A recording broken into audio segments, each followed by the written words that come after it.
You ready, Greg? Let's go, Jay. You're listening to The Success Paradigm with your hosts, Jay Atkins and Greg Gray.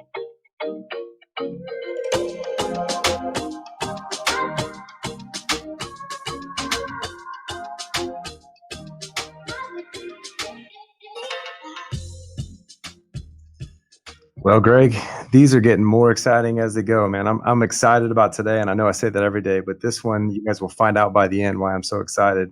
Let me introduce today's guest, Mark Drummond. He is the owner and operator of a Chick-fil-A in Irby Street and has been a Chick-fil-A franchise owner for over 20 years. Mark has won Chick-fil-A's Symbol of Success 3 times and achieved Champions Club 2 of those 3 times.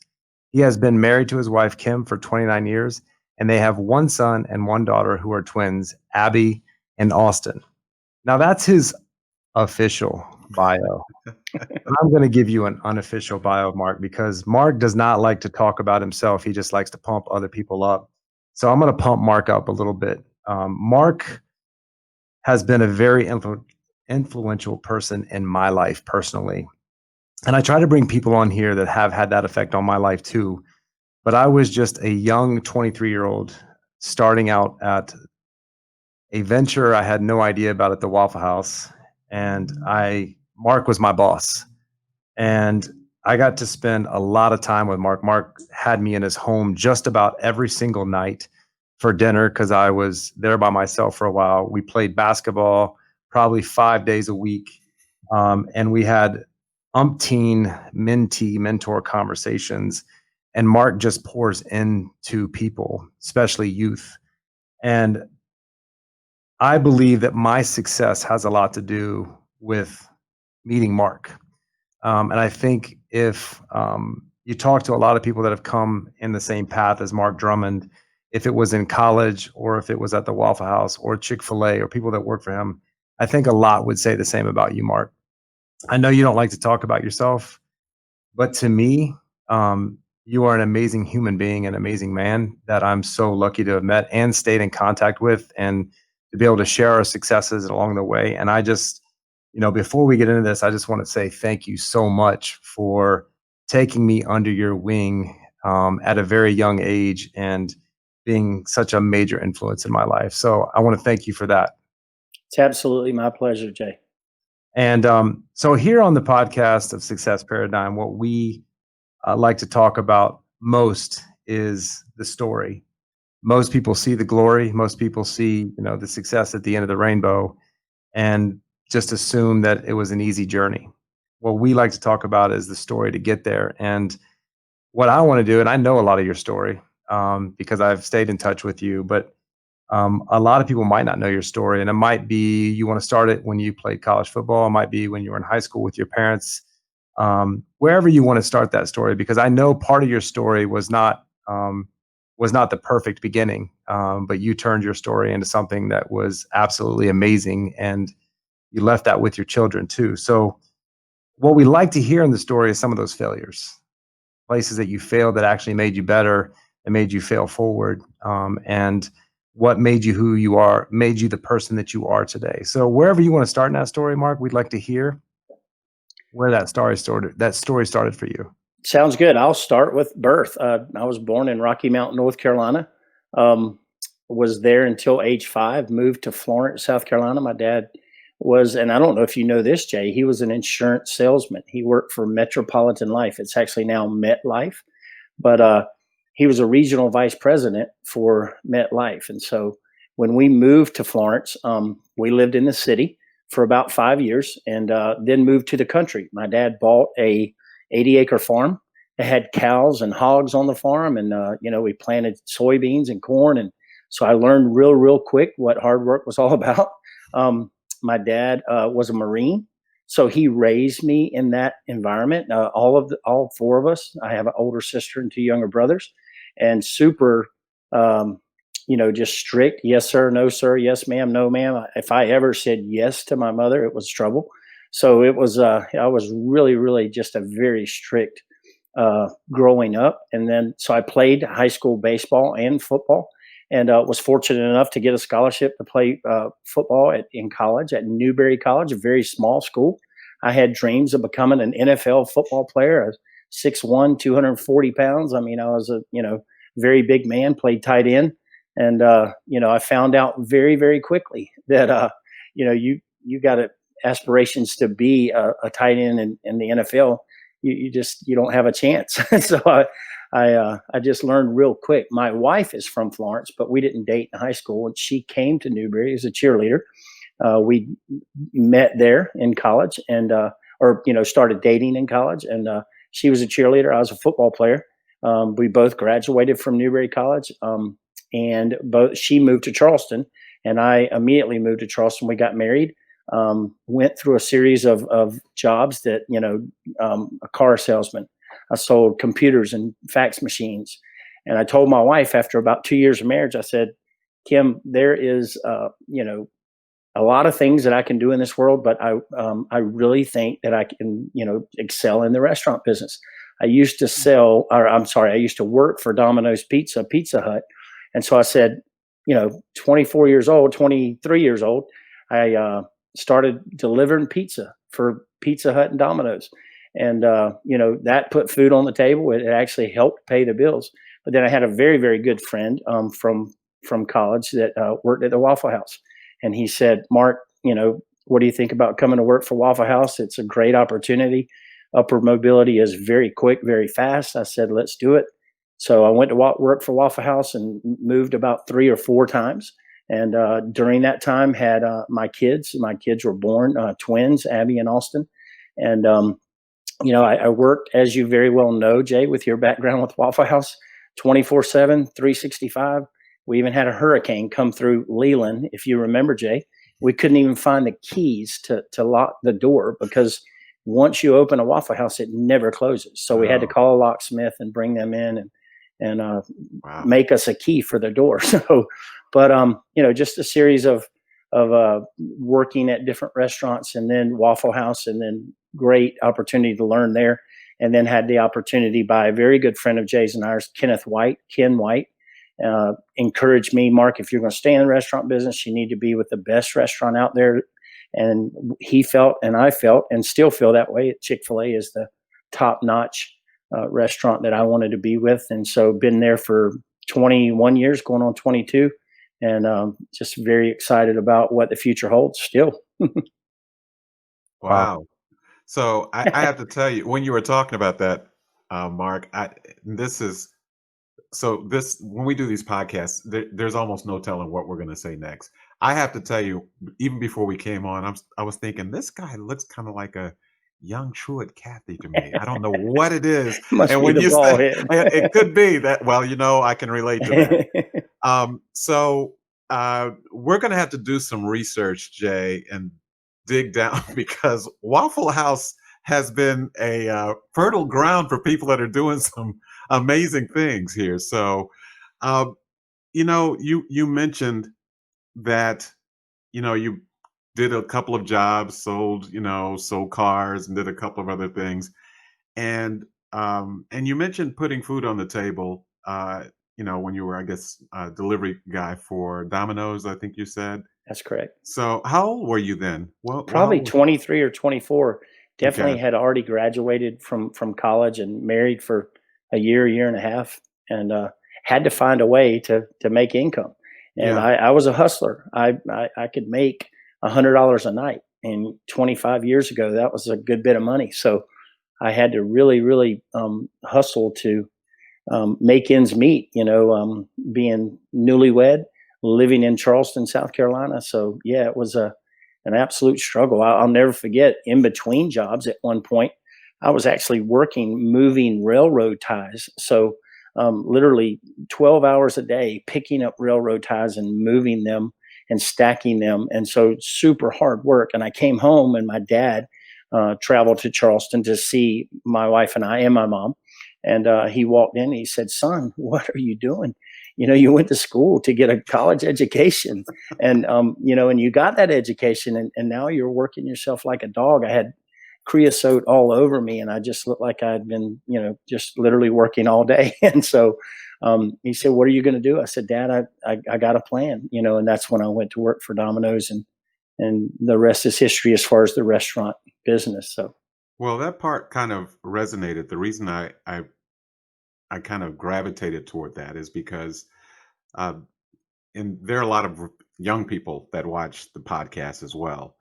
And I think for all of us that dabbled in college or went at some point in time, or if we went and we graduated, I think there's this trajectory that we kind of imagine there's going to be, and then life kind of punches you in the throat, and you're like, "Whoa, okay." So what I thought I was going to do is not what I ended up doing, but what we're finding when we talk to people in these podcasts, and you just really kind of illuminated the same thing, is if you have the right kind of spirit, the kind of go get after it kind of thing, you're not really afraid of where you end up based on what other people thought you should be doing or what you should be doing at the time.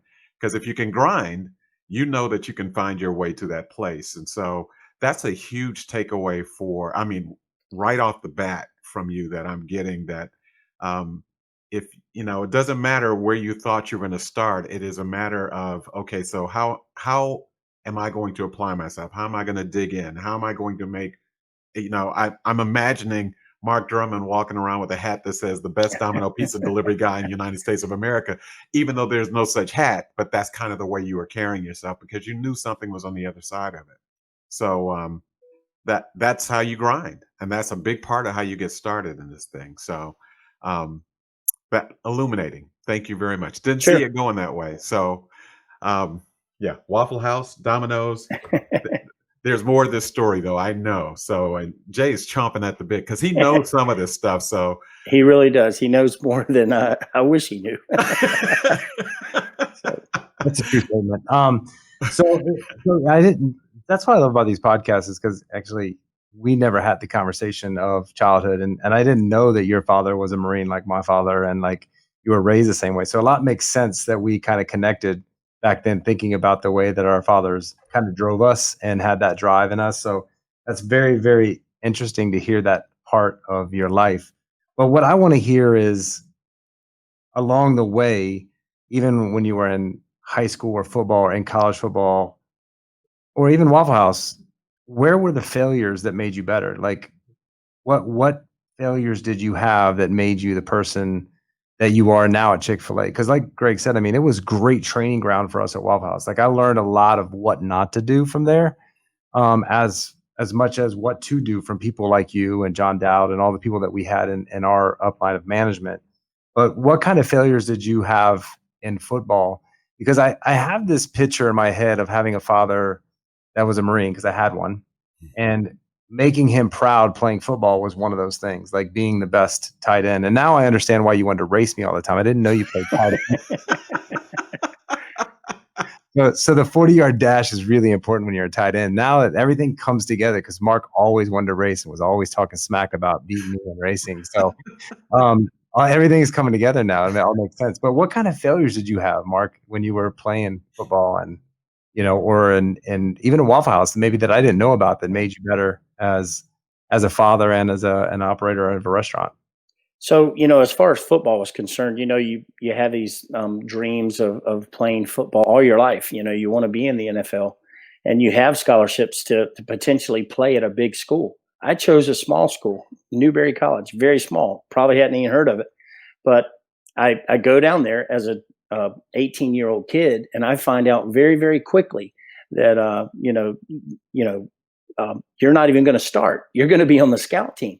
I'll never forget I felt like I was tied to a railroad track. The first couple of days of practice, I was just getting annihilated. And the offensive guard was literally the strongest person in the state of South Carolina. I'll never forget Jeff Godby.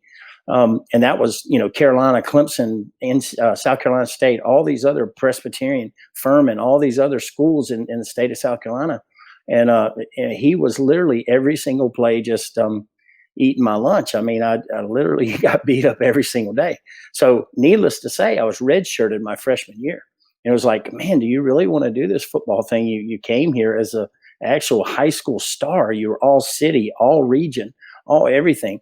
And so I had to make a very quick decision that, if you're going to do this, you're going to have to get serious about it, and you're going to have to do the things it takes. So I started lifting weights twice a day and eating right and doing all the things that I needed to do to get on the football field. So my second year as a sophomore, or it was actually my freshman year because I was redshirted, I was on all the special teams, and I was on the kickoff team, and would be the first guy down the field to try and make a tackle, but still never made the actual field as far as being first team offense or defense. I went to Newberry as a linebacker, and they switched me to tight end. And so that third, or actually my second year playing, I was inserted as the starting tight end, and beat the guy out that had been there the year before. And so it's just a lot of failures, but once you make a decision, and my decision, and three things that I definitely know that I control. And number one is my effort. There's absolutely no one in this world that controls that more than I do. And the second one is along the same lines. My attitude is what I control. If I ever want to understand who controls my attitude, I just look in the mirror. Super important that those two things, and there's actually three in my life, but effort, attitude, and then the way that I treat other people, the way that I care for other people. That is a huge part of my life, and trying to mentor younger people. I have over 110 employees right now, and I have 8 or 10 that I work very, very closely with, my daughter being one of those, and my directors that run the business for me every day. So, but the effort, the attitude that I have towards life, and then how I treat other people, how I care for them so that I can help them get where they want to be in life. Who taught you that? I would say it's probably a combination of things. It would be my father. That he raised me in a very, very strict home. I got, spankings when I was very young. And I'm telling you, I deserved them, but I didn't think so then, but I know that I did now. But he was just a strict father, but most loving father in the world. I loved him and my mother to death. I mean, they were, just the most awesome parents that any kid could ever have. And I know there's so many people out there that live in broken homes. And so, but he's by far the person that instilled in me that, hey, he used to always ask me, I would call him when I was 5, 6, 7 years old.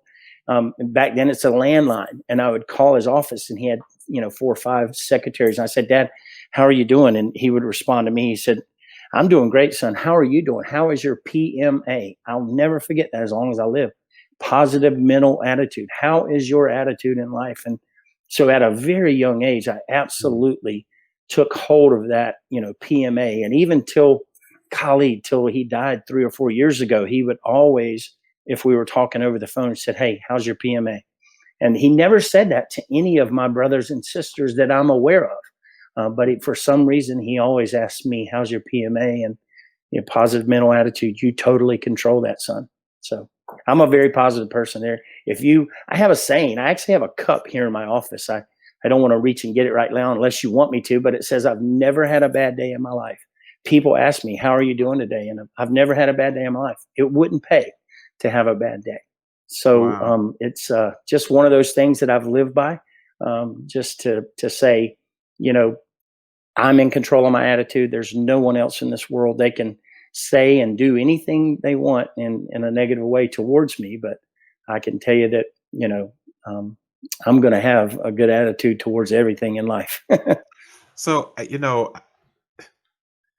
so at some point in time, I got to get back around to why you think you were the kid that got the PMA question on a regular. Parents are really smart about what they know different kids need to hear, and what they need to pull out of us. And so, Jay was talking about failures, and you were talking about this, the guy that played guard that was the strongest guy in the state. And I was trying to figure out, why is a guard beating up a tight end so much? And then when you played linebacker, sorry. I was like, did you whistle at his girlfriend or something? I wasn't quite sure why he was beating you up every day. But the picture of that is actually very much like um, what life feels like for a lot of people. So here you are every day lining up against this guy who is the strongest guy in football in the state of South Carolina every single day, practices the whole nine. And pretty much at the snap of the ball, it sounded like even though you were giving it your all with a positive mental attitude, one of you walked away from those exchanges a little bit better off than the other person. And a lot of people that listen to this podcast at some point in time in their life, or as my grandmother would say, keep living, uh, will be in a situation where they're going to be lined up against something or someone or some challenge that is just going to kick them in the teeth every time they look up and they know that's going to be the case. What made you not only not quit, um, but what makes you line up against something that you feel is that formidable? And I'm kind of obviously making a little bit more of a metaphor out of this, but I think it's important, lining up against something that you know has a really good chance of kicking your butt every single time the ball is snapped, but you keep getting in front of it. What kind of craziness does that take, Mark? I mean, where's that come from? And how do you think that translated for you later in life too? So I would tell you that, I am one of the most competitive people in the world. Jay will tell you that, when we played basketball against each other and even when we played against other people, I do not like to lose. It is not in my DNA. And the bottom line is, although I lost every single play, and what they call that, I'm sure you guys know if you know football, is scout team. Mm-hmm. You're literally a scout team player. I'll never forget going in the locker room for the first game against Furman University and my name not being put on the travel squad. So I had a lot of people that back home that knew that I went to college to play football. And so I came home the first weekend that we played Furman University. And so they were like, "What are you home? Did you quit?" No, I didn't quit. I didn't make the travel team. And so my dad was like, Wow. "What do you mean? Did you not make the travel team?" So I think in my DNA, I knew every single day that this guy was going to just annihilate me every single day. And he was a senior, and he made all region, all state, whatever you want to call it. He was that guy. And Okay. but my perseverance earned respect by every single other player that played on that offensive line. And so I think they knew at some point when this kid becomes not an 18-year-old, but a 20-year-old or 21-year-old, that he is going to, potentially help this football team at some point. So I persevered through that hard time so that, my sophomore year, I played on every special team, which was a lot of fun, and then started my last 3 years at tight end. So they moved me, but, it was, earning respect by the people that you played against. So it was tough, but made it through. Okay. So That's awesome. I will definitely say that Mark is, besides me, probably the most competitive person I've ever met. Besides me, he says. That's a pretty high watermark. I'm just saying, because I've seen Jay compete. I don't even know if I would do tiddlywinks against this guy, Mark. I mean, Although Mark and I did figure out fairly early on it was better to be on the same team than against each other because we could drive each other to greatness when we were competing against someone. And also the positive thing, I will agree. One of the things that I remember that Mark made every single person in the restaurant answer the phone. "It's a great day at Waffle House. How can I help you?" Every time. And even when people walked in the door, he would say, "It's a great day at Waffle House. Welcome." That was always his attitude. He trained us, and then that carried on through my career with Waffle House. And so just that positive mentality is such a key. But when we talk about success, Mark, success is different for everyone, right? And I hear people, my brother says it, I've even heard you say it, "Oh, I'm not as successful as you." And you don't know that. I mean, you might be more successful than me, right? My brother always says, "I'm not successful as you." And I'm like, well, what is success to you? Because success is completely different for everybody else. Like my success of what I want in my life is individualized to what I want. Success in your life is individualized to what you want, right? I mean, you were able to raise two amazing kids be at all their football games, cheerleading practices, coach them. Like, to me, that's success, right? Being there for your kids and being able to impact their lives in a big, big way. So when I ask people the definition of success, I don't want what a book says. I want what Mark Drummond thinks success is. And I know you well enough to know that you've not arrived, and you probably never arrive to your level, because then that would mean that you would be quitting or giving up, or there would be no more dream for you. But what is the definition of success for Mark Drummond? Like, when you want to define success, not what anybody else defines, but what do you define as a definition of success? So it's a very good question, Jay. I think that I have adopted years ago the attitude that if I can help enough people get what they want out of life, then my life is going to be successful. So if I care enough about the people that have worked for me at whether it be Waffle House or even Chick-fil-A, that if I can help them achieve their goals and their dreams, at this point, if I had to guess, I've had 3, 4, 5,000 employees in the time, and I can tell you that they have become teachers, they have become coaches, they have become insurance people, business people like Jay Atkins, and I didn't do that, but I was there to help him along the way.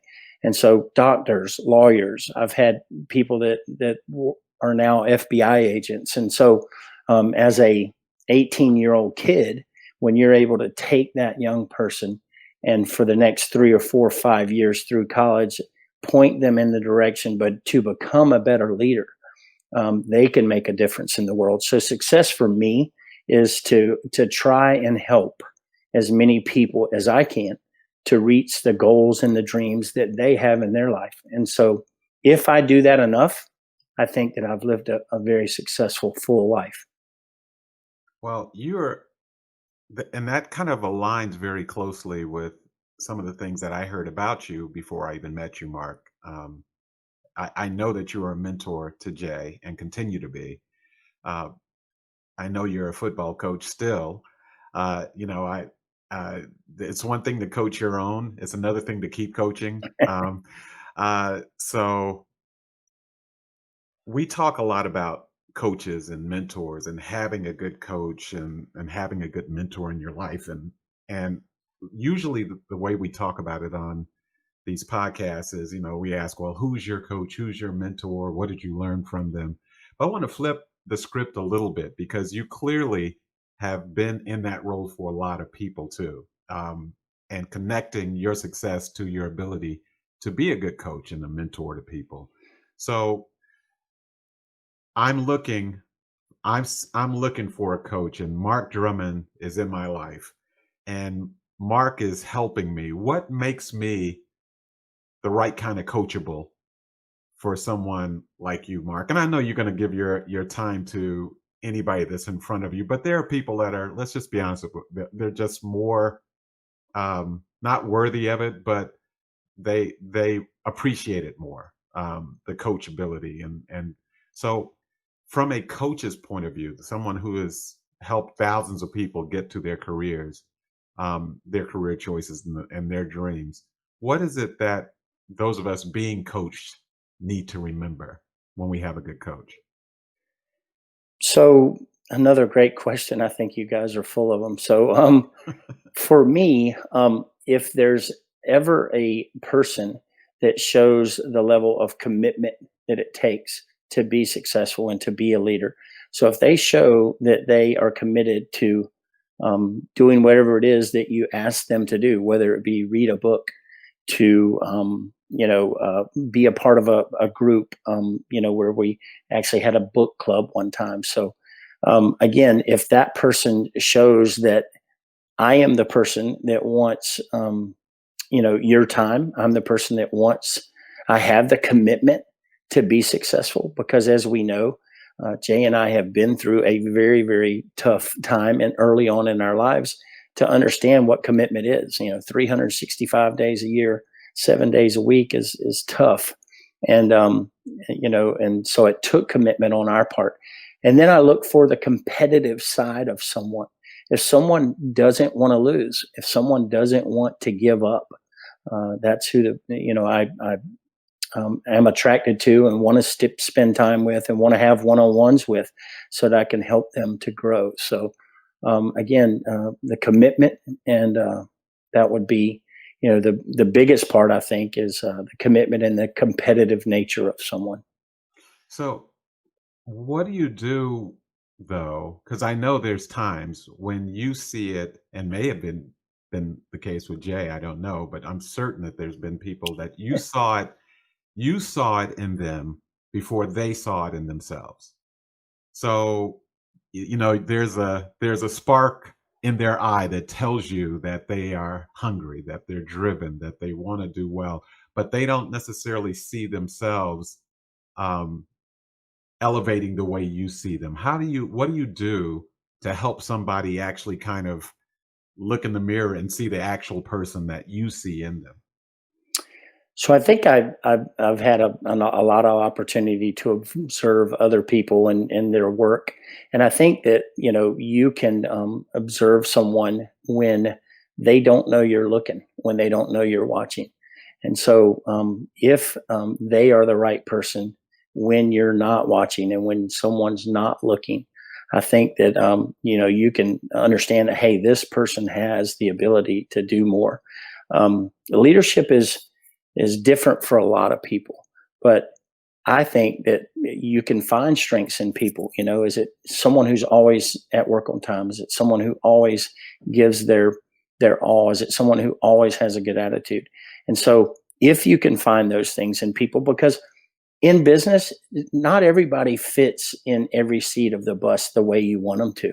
They Right. don't get on the bus and say, hey, this is the seat I'm taking.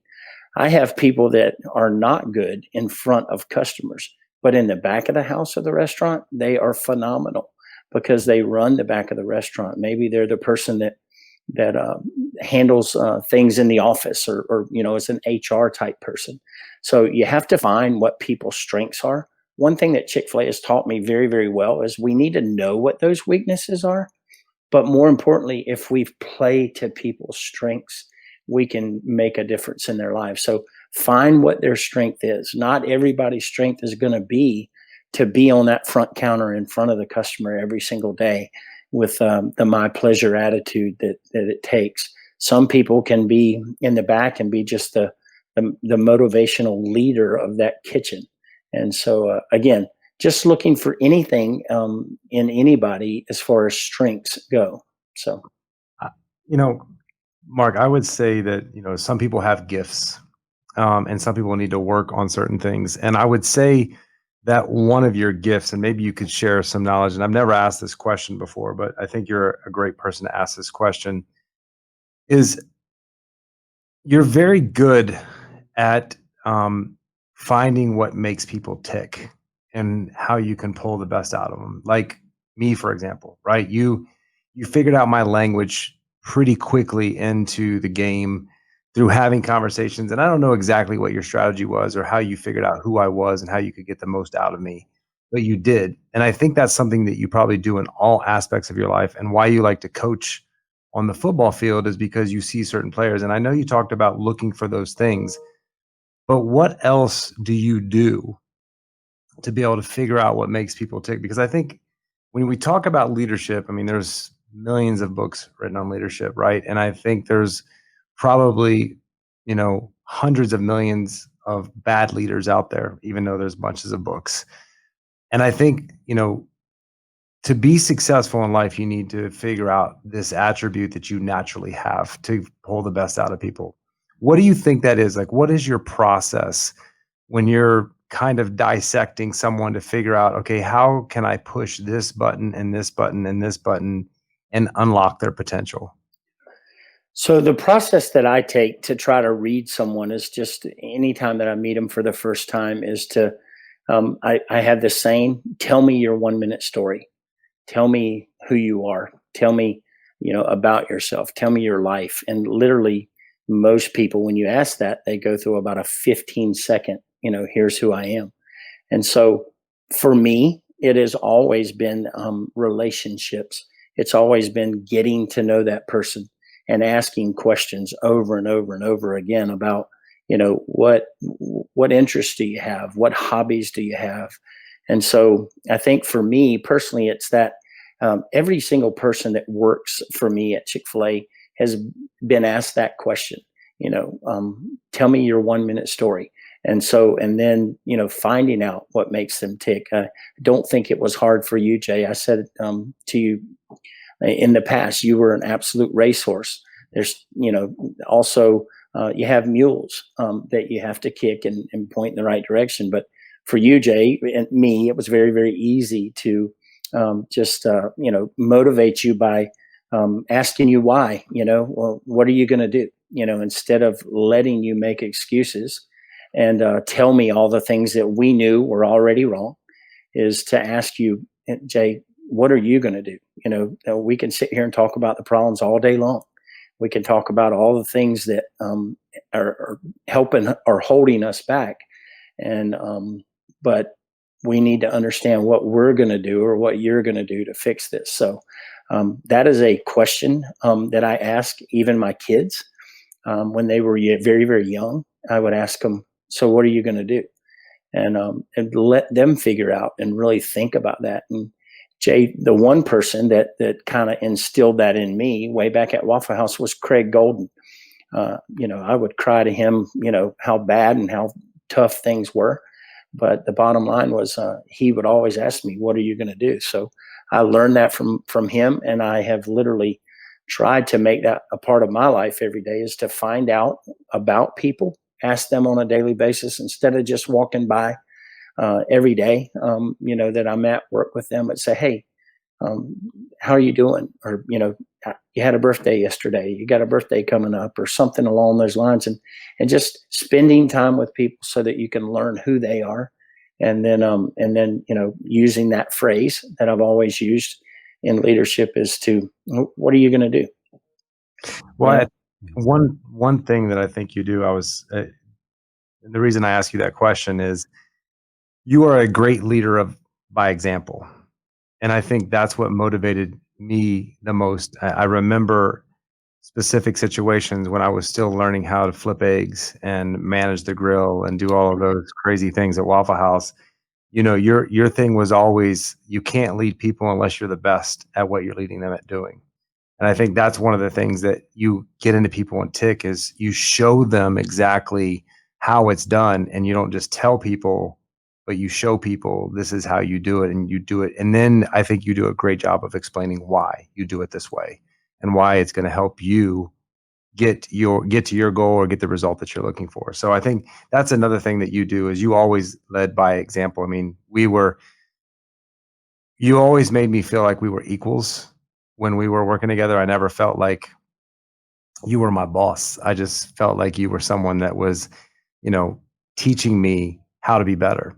And I think that's what you do in every way, is you're like, I'm going to show you how to do this. And I'm going to, and that competitive thing for all the listeners, like if you're competitive, like you never want someone that you're teaching to be better than you, like ever, right? Like you would never be better. Student become the master. Yeah. I mean, that was the thing. Like he would get out there, and I just remember him being on the grill, and, like we'd be backed up, and Mark was like, get out of the way, let me show you how to do this. And then I'd be like, and then I would never want him to come out again. He would grab a pan. I'm like, Mark, get off the grill. I got it. Well, so this is fun. This conversation is fun, and one of the places that I hadn't really anticipated, and you can tell these questions. You're really kind of the catalyst for what we're asking here. So, but I have to tell you, just full disclosure, and since I have somebody here that has worked in the amazing culture of Chick-fil-A, it's legendary what you're able to do in those restaurants with 16, 17, 18-year-old kids. And you mentioned the my pleasure culture. I think you told me I think Jay and I were talking about this a few days ago. You can tell even later in life when people have worked for Chick-fil-A. I have checked into hotels before, and I said, thank you. And they say, my pleasure. And I said, You were working. How'd you know? It is so ingrained that it just becomes part of who these folks are. So uh, I don't want you to give away too many trade secrets, but what we've learned is that even when you tell people stuff, they don't tend to use it. But I'm curious, what is it that, how do you create a culture where you get, juniors and seniors in high school, quite frankly, to do things that we can't sometimes get 30, 40-year-old people to do on a regular basis? How do you create a culture like that that sustains itself even after people leave? So I think once you create that leadership, it helps tremendously. But we tell people in the interview process that not everybody can work at Chick-fil-A. It's Mm. very, very important that they understand that day one. And if you're not willing to humble yourself, we have a vision statement at Chick-fil-A. And if you don't mind, I'd just like to say it Sure. just to kind of. So, our vision statement is to have a positive influence on the community by developing leaders who have servant hearts and put others before themselves in order to serve craveable food in a clean restaurant with remarkable service. And so, those three things we have to do very well. But the two that we talked about first, to have a positive influence and have a servant heart, that is not something that's in every single person. Mm. But if you're going to come to Chick-fil-A, you have to be willing and able to put all your differences aside, and be able to shine the shoes of your neighbor. These people that are coming to Chick-fil-A are here um, for a couple of different things. They're here for food. They want it in a clean restaurant. But the one thing that they continue to come back for over and over and over is for the remarkable service that we actually give. So we find out very quickly in the training process of where someone actually stands, as far as, do they have a servant heart? Are they somebody that can lower themselves to, um, serve the community, serve the public, serve each other? We actually have, 110, 120 employees. And if you're not willing to serve the people that you work with, Mm. you're not going to be successful at Chick-fil-A. So we go through a lot of people sometimes, but a lot of times people have, I think because of that culture, we attract those folks at the Mm. high school level and even the college level um, that understand that excellence is important, and it's important in business. And I truly believe that Chick-fil-A is the most caring company in the world, and we do excellence well. And if you're not someone that understands the importance of doing something the right way every day, all the time, then Chick-fil-A might not be for you. So excellence is a great part of what we do and what we preach on a daily basis. Well, I appreciate you saying that because I think probably in some way in my head, and probably some of our listeners and viewers were probably trying to figure out. So, what is the magic key that unlocks every door of every person? And what you basically said is that this is not the best place for everyone, and that's okay. There's no harm, no foul. But and for those of us who are entrepreneurs, who sometimes lament the idea of having to go through a lot of people to get the right folks, that's part of the process. And I think a lot of times for business owners and people who are wanting to become business owners, um, we sometimes hire too quickly and hold on too long, even when we know in our gut that this person, and it's not only is it not good for us, but it's also not good for them as well. So, um, can I ask just one more question about this Chick-fil-A? I just because, and that maybe it's more of a statement than it is a question, because especially over the last 7 months or so since we've been in this COVID environment, I don't know of a business that adapted as many different times and as quickly as Chick-fil-A has. Now, Jay knows I'm a big Chick-fil-A fan. I mean, I could eat it like every single day, and it's um, my wife too. I mean, I can tell you what's on the menu and almost tell you how much it costs without even having somebody ring me up. But when in the no touch environment? How do we get, because Chick-fil-A, the right restaurants, there's levels of Chick-fil-A too, of course, but the volumes of people that you guys serve, and to be able to create an environment where almost no one is inside, but the experience feels the same way, whether I'm going through the tent and parking and somebody bringing it out, or just, it seems like it almost adapted like month over month in terms of how to get it better. Um, I guess the point I'm making here is that as good as the model was up until maybe the middle of February, you immediately knew the model had to be different. And a lot of companies, quite frankly, tried to figure out how to force, a square peg into a round hole. And the response that you guys had, and I think this also speaks to the leadership, is okay, so that's not going to work in this setting. So what's going to work?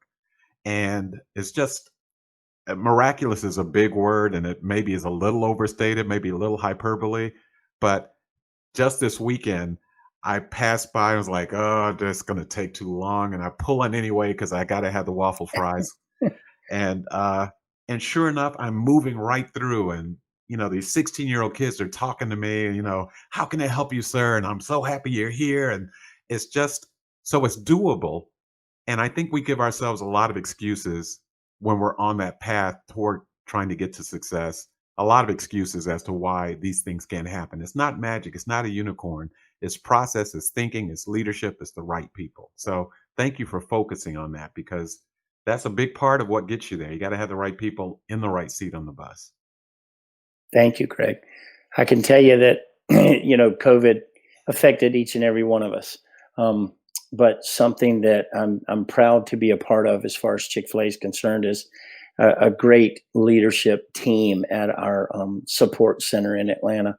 And just all the things that changed, and we didn't wait to make those changes. The curbside spaces where you can pull up and do curbside, the operator-led delivery where we actually deliver food to people now, DoorDash. Hey, we've got 10 people in our drive-through before COVID. Now we need 20. And you still have the same exact space to do it in. Mm. And but one thing that Chick-fil-A has always said, and there's a network of people as operators. We're a network, and so we help each other out, even though it has nothing to do with making us income for each other, but it helps us out to grow the business and to do the business well. I can tell you that during this COVID season, we and I don't want to make it sound like I'm bragging by any means, but we are serving more customers. We're doing more business than we did when we had a dining room open, and that is crazy to even talk about. And that we're having that success. And so to God be the glory, as far as I'm concerned. He has put his hand upon this business, and it continues to bless it in a mighty way. And I think that was because of Truett Cathy's decision, a man who I know very, very, or knew well, he's passed away now, but who made a decision years ago to say, hey, we're not doing business on Sunday. And we're going to give our people a day of rest. We're going to give the people that work for us an opportunity to worship if they want. They don't have to be a Christian to work for us, but we want them to have that opportunity to do that. And so I think because of that, we are a blessed company, and I'm so thankful to be a part of it. I think it's a really great idea. I always think that's such a great idea until I want Chick-fil-A on Sunday. Absolutely. That's one of the things I curse about on Sunday. I'm just It happens a lot. Yes. I'm like, we go to Chick-fil-A. I'm like, oh, I forgot on Sunday. Although when you're there, it's like, it's super cool that they, care enough about their people in the company, and they care less about revenue on that day, which I think is cool. And I think, it's just such a great culture to work within. So Mark, I know you're a habit guy. Again, I got to spend some time with you in the same city and work with you side by side. And I know you had some habits, but what's one habit right now that you're doing in your life that you think if any of your football players that are, on your O-line or anybody that's working for you, if they just implemented this one habit every single day consistently and concisely, it would improve their life? So I think this one's going to be like way low level for you guys, but for me, it is something that I've committed my life to. I've only been late one time in my life. That may be hard to believe. I actually can remember the date, or not the date, but the month and the year that it was. So I am always an on time person. It drives people crazy when they say, Mark, when will you be here? And I say 9:12 a.m. I am a concise person when it comes to time. And so it's a very small thing. But if you can do that one thing very, very well in your life, I think it will make a huge difference to never be late for work, to never be late to a meeting, to never be late to somewhere you're supposed to be.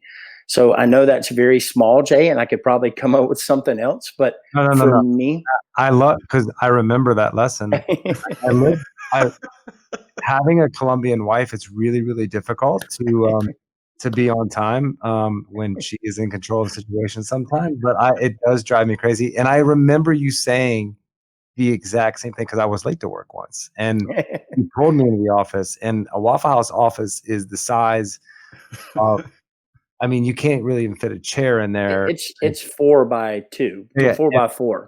And there was two big men, and he closed the door, and he was like, "Why are you late?" And I was like, "Well, I got. What do you mean? I've been late once in my entire life. You can't be late, ever be late. You have people following you. You walk in the door late, they're gonna walk in the door." So I think that is a great, great habit that no one's ever utilized, and I think we've lost that in our country. It's kind of funny, Jay, and Jay knows my wife, Kim. She knows if she's not ready to go with me that we're taking two cars, because I'm not going to be late. Wow. It's kind of a funny deal, but it's something I've lived my life by, and I promise you that I'm going to do all I can to continue down the road. The day that I was late, and this is true story, I was stopped by a train. And so that was the only day I've ever been late in 1999. We were still in Wilmington, Jay. So, but yeah. But you adjusted. I know what you did while you were sitting there waiting for that train. You were like, "This will never happen again." I was 3 minutes late, but I know it's if my wife and child were to watch this, why in the world did you say that, Dad? Because they literally know that sometimes I have meetings with people and I set that crazy time. We're going to meet at 10:18, and that's because I want to instill in them that this is a time that I want you here, and time is important. When you are not on time, it's not just you that is affected. You're affecting other people. And so, my dad's had a statement, and you've heard it. It's cliche, is late or on time is late, and early is the way you need to treat things is on time. So I'm always early. I at least a couple of minutes everywhere I go. And so I know it's a very small, very, very simple thing, but that is something that I've lived my life by. And it's served me well to this point. Well, I know that you're saying that it's a small thing, and it may be a small thing in terms of execution, but it's a huge thing. And it's one of in fact, so when the employees I have now in my insurance agency, on the first morning when they come to work, we talk about what the non-negotiables are. And at the absolute top of the list is the 3 P's: punctuality, presence, and professionalism. And punctuality is at the top of the list because, and there have been times, and I hate to admit it in front of Jay, although I probably told him this before, that I remember, like when we hire people, we bring them in for the interview. The first sign you have of who you're hiring is, even if they're 2 minutes late for an interview, that's enough. That is enough. And I remember there was this guy, and I 15 minutes early, you're on time if you're 15 minutes early. That's my mindset. And every time if you're trying to be here 15 minutes early and you're 10 minutes early, then you adjust the next day. You need to add another 5 minutes to your travel time so you'll never get caught again. because that's something we can control. And this guy, it was like 2 minutes, and I didn't see him come in. My team saw him come in, and I was like, "Where is he?" He was 2 minutes late, and I was thinking, mm, you know, and I was kind of new in the game, and I was a little on the, I'm just be honest, on the desperate side. I was trying to put people on the bus because I was afraid that if there was a seat open, it would hurt me. And this is me just being totally transparent. And that day, I knew in my gut, Mark, that that was a mistake to hire that guy. He was a great guy, but he was gone in 2 weeks, in 2 months. You know why he said he left? You guys make such a huge thing about being on time. I get that's what he said going out of the door, and I was like, there it is. I knew it. But it's kind of like when people, there's this video that you've seen before. Maybe I think it's an Air Force Air Force colonel. J. Yeah, you're right. There you go. This guy, he talks about making your bed in the morning and the importance of making your bed in the morning and how big a statement that is about accomplishing something first thing. Now, making your bed in the morning doesn't seem like a really big deal, but it's a statement.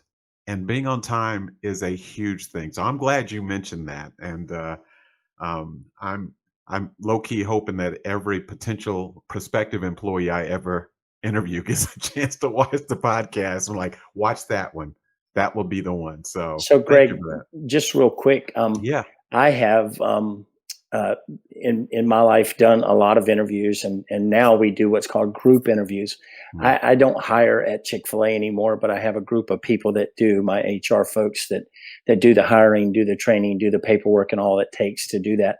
But I taught them very early on. We do what's called group interviews, where we bring in 6 or 8 people, and if they're not there at the exact top of the hour that we start, if it's 3 o'clock, if Mhm. they're there at 3:01, they are instructed and demanded to send that person home and just apologize, say thank you for applying, but Chick-fil-A is not for you. And so again, I live my life by it. I'm pretty strict about it, and so that story from you kind of hits home for me to make sure that I'm still holding fast on. It's If a people aren't on time now, they're Yeah, a I mean, week or two down the it's a road. sign. It's a sign. it's an easy thing. You learn in kindergarten, man. I mean, you lose your perfect attendance if you're like late. I don't know. Like, Yeah. yeah, I Yeah, gotta but get then your mom took you. It's a different thing when you have to drive When yourself. someone else is responsible, it's tough. And quite frankly, and I better should say this for my wife and daughter's sake, that I don't have to be on time as much in my life right now, but for meetings and things like that. But I don't have a time that I have to show up to work. I don't have a time that I have to be somewhere every day like an hourly type employee, which I'm very thankful for. But I learned that lesson, and I promise you that I follow through with it every single day. I'm Oh, always on time. it's still in your, Mark. I can see it. It's all over you. It's Yeah. all over you. So, Mark, this is a little bit of a deeper question, and it's sometimes morbid, but I like to go here to make you think, and that is, it's time for you to leave planet Earth and go move on, and I know how important your kids are, and I know you probably taught them lots of lessons, and you know exactly how they tick and how you're gonna get the best out of them, but you have 3 principles that you can leave with your kids that you want them to carry on to their kids. And it's your legacy. It's what you're known for in the world. And we all want to build a legacy. What would those 3 things that you would want to leave them with that's going to create success in their life and help them create success in other people's lives? Gonna be on Super good question. So let me try and put this together, because I say all the time, that I want you guys to remember this, that I want you to, understand this about what I want you to learn in life. And so I would say one would probably be the time, that I want you to always be on time. Um, and if they were here today, and you could ask both of them. My son is a associate pastor at a large church in Atlanta, and my daughter actually works for me. They're twins. But the second would be something I talked about earlier, and I don't want to be repetitive, but it's attitude. You're total in total control of your own attitude each and every day. And then the last thing would be that to care for other people. Take good care of yourself and understand what is most important to me and what should be most important to you is to care for others.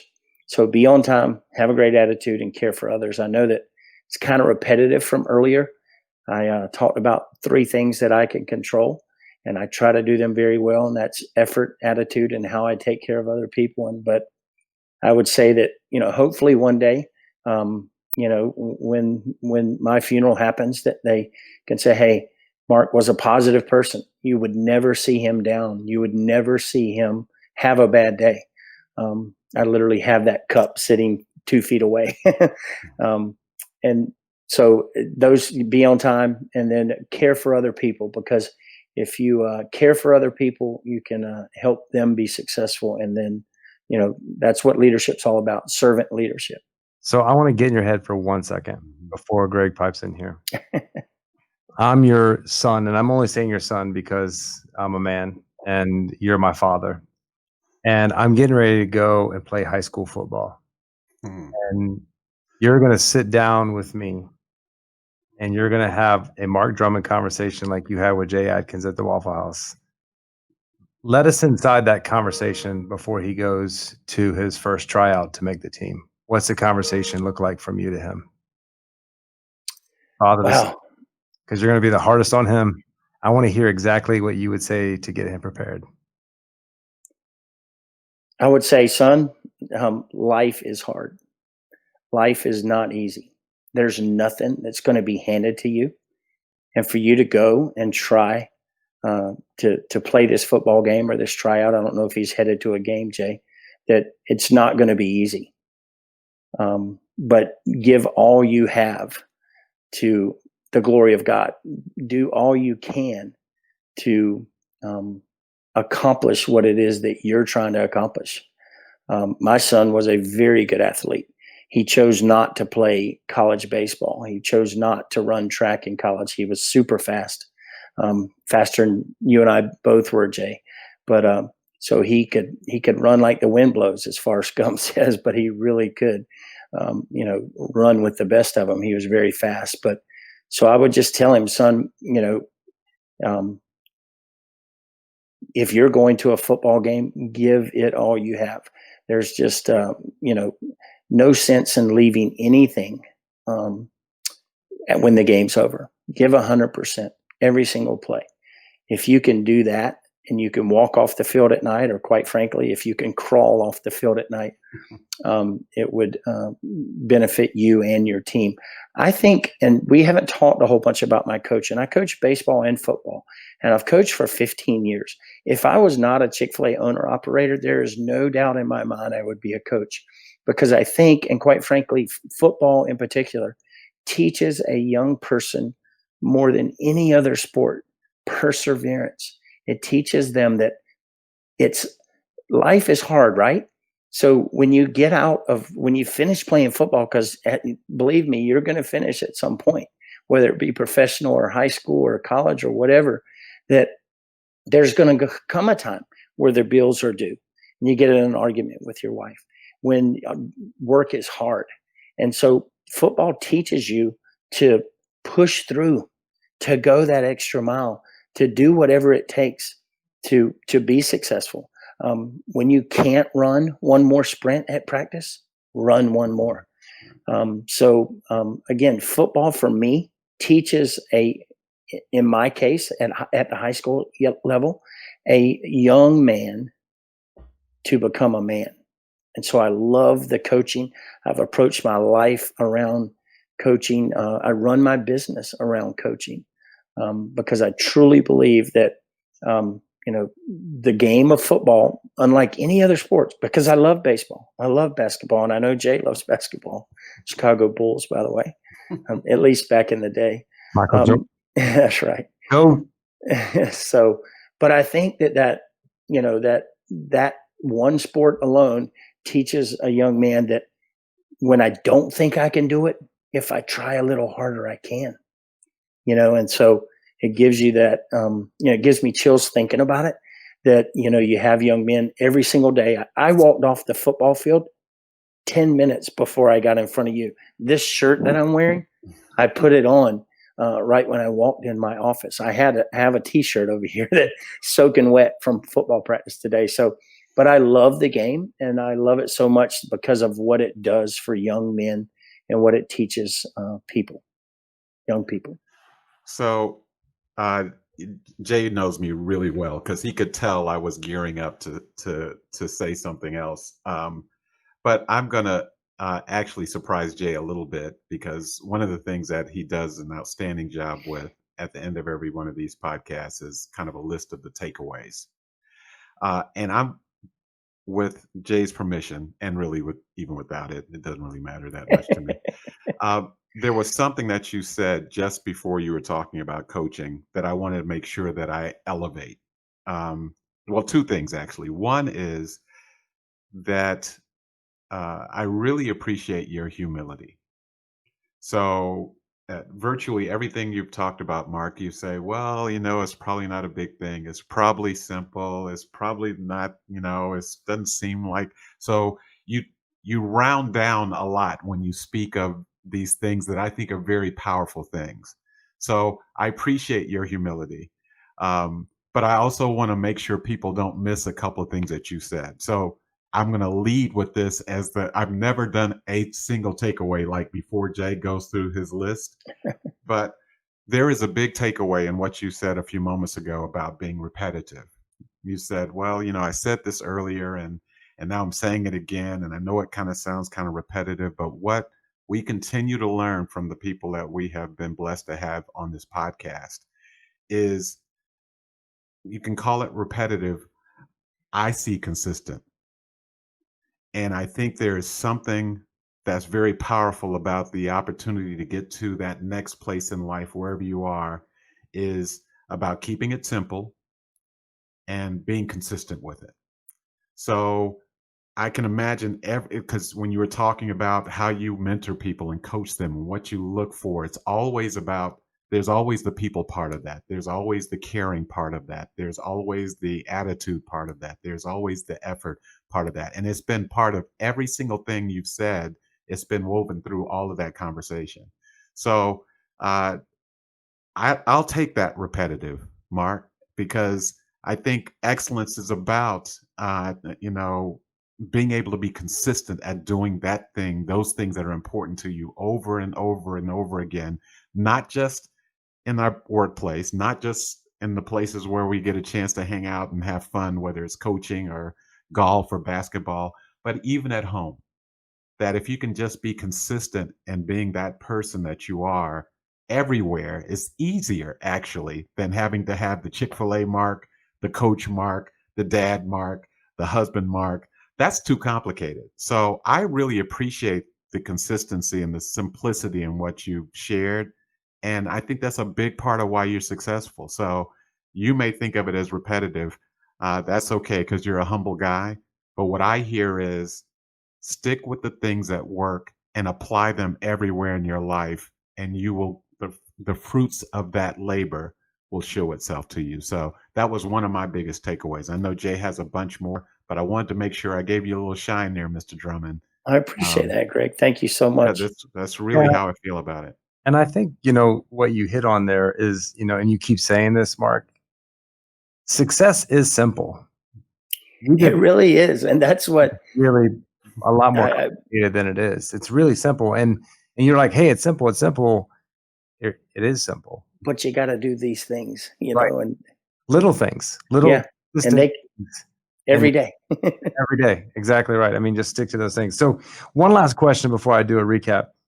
We always ask most gifted or recommended books that you would recommend our listeners read to that you've read, loved in your book club, Sure. I have a bunch, but I think the one that I always come back to is and this is going to be another simple one, Greg. I don't know.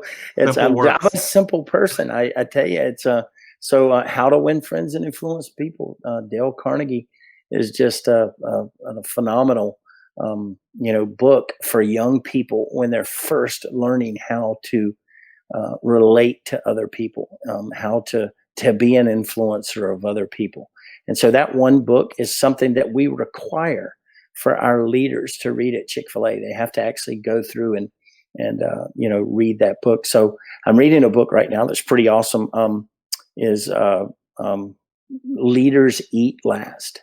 It's a book by Simon Sinek. Mm-hmm. It teaches, he's a Marine, a military guy. And, so it teaches you the part about putting others before yourself. And so Leaders Eat Last. Norman Vincent Peale, The Power of Positive Thinking, is a very short, easy read, but it's one that changed my life. We've talked about attitude in here, 10 times today, but that is the one book that changed my life. And it probably took me less than 3 or 4 nights to read it, but I encourage everyone that works for me to read that book. And then the last one would be, and probably absolutely in my mind, would be the Bible. It is something that someone told me years ago. This is the only book you need. And I truly believe that. And I don't actually read the Bible as much as I should, but I listen to it every day. So I have a routine in the morning where I get in my truck and I put on, 2 or 3 chapters of a certain book. Right now, I'm had a goal this year to read through the Bible or listen through the Bible, if it makes sense. And I do that every single day. It takes about 2 to 3 chapters of every book in the Bible. So it's something that I'm excited about. And, if you can, have a chance to read the Bible, I think that's tells everything we need to know about life. So That's awesome. Mark, I'm going to suggest one more that's good for your team, and it's called Leadership Leadership. by John Maxwell. Really, really. I was thinking about the 21 Irrefutable Laws of Leadership by him, and that was, possibly. Yeah, that's John. a great one too. Leadership's really, really good too. It's a good book for young people going into leadership or in leadership roles. Well, Mark, Thanks, Jake. I know one of the things that you said at the beginning of this, you don't want to disappoint. A lot of people say that. I think that you gave us some great information, and this is what I wanted to pull out of you because I learned a lot from you in the beginning, and I know you've had massive success through these principles that you live by. So right now, I'm going to go through the ingredients of Mark Drummond's success in his life, and we're going to put this in a book, like I mentioned to you before we jumped on here. So I appreciate your time. I know you're busy coaching and running restaurants and managing hundreds of people. So thank you for taking the time. So here are your ingredients, my friend. Always be a hustler. If you can grind, you can find. If you want success, you need to do whatever it takes. You control your effort. You control your attitude. You control how you treat other people. Your father taught you to always have a positive mental attitude, or PMA. You never, ever have a bad day. Perseverance is the key. That's what you love that your football and young kids learn from football, is that perseverance will take them to wherever they want to be. If you can help people get success, that's what the definition of success for you is, and that's what you want to be known for. Be coachable, be competitive, be committed, know your weaknesses, play to other people's strengths, do excellence well. I love that. Do excellence well. Ask the question when people are lost, so what are you going to do? Always be on time, or be early to be on time. Life is not easy. Life is extremely hard. Life is as hard as you make it. Give it your best every second of every day. Leave it all on the field. Leave it all in the office. Leave it all at the house. But whatever you do, give it your best. When you feel like you can't do more, do more. Always be on time. Sounds like we're repeating this, right? Oh, Repetitive. We did. Remember, simple. Always be on time. Be in control of your attitude at all times. Care for other people, and take good care of yourself. most recommended books is How to Win Friends and Influence People. Best book ever. Leaders Eat Last, Power of Positive Thinking, and the Bible. Those are your ingredients, my friend. Recapped. Thank you so much for the information. Thank you so much for the time. And thank you for being a great friend and a great mentor and a great coach. I'm happy to be able to be in the circle of people that know you, Mark. It's you did not disappoint at all. In fact, you probably exceeded your own expectations. Oh, I'm not sure about that. Well, I'm a very simple person. I can tell you that it's been a pleasure to be here. It's literally my pleasure. I get so much joy out of seeing the success that Jay has had in life. It is unbelievable. Like I said, I knew he was a racehorse day one, and I knew what he went through as a young man because we both went through it together. But there was no doubt in my mind ever that he was going to be successful. It was just amazing to sit back and watch. He may not know it, but I've Googled his name 1,000 times in my life just to find out what he's doing and where he's at. And, Jay was a golfer when we were, we played golf very young. Jay was terrible. He was absolutely the worst golfer in the world. And I was bad. So, but I promise you, he worked at it. And so 3 or 4 years after we worked together, he called me and we drove to Fayetteville. Jay, I don't know if you remember. I remember. And we played that round of golf together, and you had improved so much. And I knew you would. I don't know what your golf game is like right now, but I just know that that's the kind of person Jay is. And I'm so excited that, I had some sort of influence on Jay. Even the smallest part, Jay, without me, you were still going to be successful. I'm so proud of you. I just want you to know that. Thank you, man. That means a lot. Well, we all get to be part of that family of people that you have influenced, Mark. And that's a really big deal. And I can see that you feel it from the depths of your heart. And that's what makes it special. So thank you so much for spending a little time with us today. You definitely did to end on me being such a bad golfer. Yeah. Do you still play? I want to know. That'll come back up tomorrow. I'll talk to him tomorrow. I'm a lot better, but I was so bad. I mean, just the end, I don't even know how many clubs, a lot further than I ever hit the ball. When Jay was teeing off, you better be behind him. You couldn't be off to the side. It was bad. It was. He'd swing and miss the ball. We're going to have you back on, Jay. Mark, just for this, to talk about the travails of Jay Atkins on the golf course. Thank y'all so very much. It has been an absolute pleasure, and I'm very thankful to have this opportunity. Thank you a lot. You're going to be a part of history, my friend. Thanks, Mark. Appreciate it.